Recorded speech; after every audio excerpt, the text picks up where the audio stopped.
Breaking news Guntur పట్టణంలోని స్వర్ణ భారతి నగర్లో దారుణం జరిగింది. నాగరాజు రాణి దంపతుల 4 ఏళ్ల బాలుడు గోపి ఐజాక్ పై వీధి కుక్క దాడి చేసింది. బాలుడి మెడపై కొరకడంతో తీవ్రంగా గాయపడిన గోపిని హుటాహుటిన స్థానికంగా ఉన్న గుంటూరు ప్రభుత్వాసుపత్రికి తరలించారు. చికిత్స పొందుతూ ఐజాక్ మృతి చెందాడు. బాలుడి మరణంతో తల్లిదండ్రులు కన్నీరు మున్నీరయ్యారు. బాలుడి తల్లి ఏడ్చి సొమ్మసిల్లి పడిపోయింది. ఇప్పటికైనా గుంటూరు మున్సిపల్ అధికారులు కళ్లు తెరవాలని, వెంటనే వీధి కుక్కలను నియంత్రించాలని స్థానికులు డిమాండ్ చేశారు. అయితే బాలుడికి పోస్ట్ మార్టం చేయాలని అధికారులు ప్రయత్నించగా ఆ ప్రక్రియ వద్దని బంధువుల ఆందోళనకు దిగారు.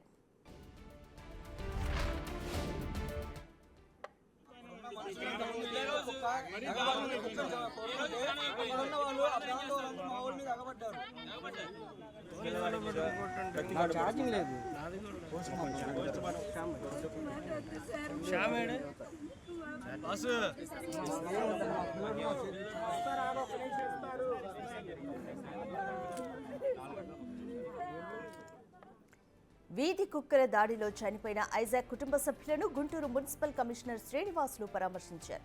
వీధి కుక్కల నియంత్రణ కోసం ప్రభుత్వం తరపున కుటుంబ నియంత్రణ ఆపరేషన్లు చేస్తున్నామని తెలిపారు. ఈ ఆపరేషన్లు సరిగ్గా జరగకుండా జంతు ప్రేమికులు అడ్డుకుంటున్నారని చెప్పారు. జంతు ప్రేమికుల చర్యల వల్లే వీధి కుక్కల నియంత్రణ జరగట్లేదన్నారు. రానున్న రోజుల్లో ఇలాంటి పరిస్థితులు జరగకుండా చర్యలు చేపడతామని చెప్పారు. వీధి కుక్కలకు కుటుంబ నియంత్రణ ఆపరేషన్లు చేసి వాటి సంతానోత్పత్తి జరగకుండా చేస్తామన్నారు.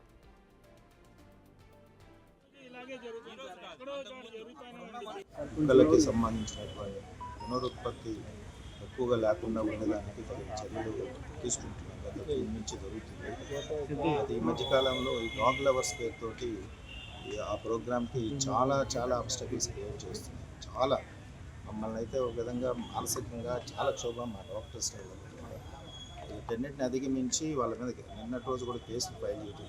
ఎందుకంటే కుక్కల విషయంలో గైడ్లైన్స్ ప్రకారము సుప్రీంకోర్టు ఆదేశాలు స్టెరిలైజేషన్ కానీ తర్వాత ఏబీసీ యాక్టివిటీస్ కంప్లీట్ చేసిన తర్వాత ఎక్కడైతే లొకేషన్లో నుంచి తీసుకొచ్చారో అక్కడే వదలాల్సిన అవసరం ఉంది. వాటిని సంపదం కానీ లేకపోతే బేసికల్ ఎక్కడైనా ఫారెస్ట్లో వదలడం కానీ లేదు. అందువల్ల అట్లానే ఈ గుంటూరు నగరంలో చాలామంది డాగ్ లవర్స్ ఈ ప్రోగ్రామ్కి మేము చేస్తున్న ప్రోగ్రామ్కి అడుగడుగున అడ్డుపడుతూ మరి అనేక ఆటంకాలు సృష్టిస్తున్నారు.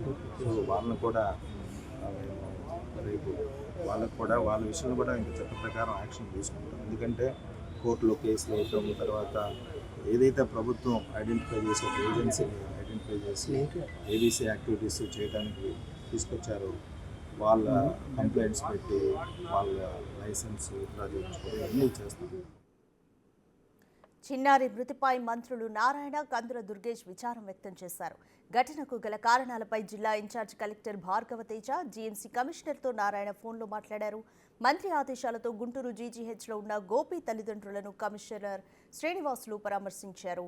ప్రభుత్వం తరపున కుటుంబానికి అండగా ఉంటామని హామీ ఇచ్చారు. జిల్లా ఇన్ఛార్జ్ మంత్రి కందుల దుర్గేష్ మాట్లాడుతూ వీధి కుక్కల దాడిలో బాలుడు మృతి చెందడం బాధాకరమన్నారు.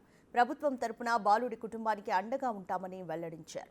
ఇలాంటి ఘటనలు పునరావృతం కాకుండా చర్యలు తీసుకోవాలని అధికారులను మంత్రి ఆదేశించారు.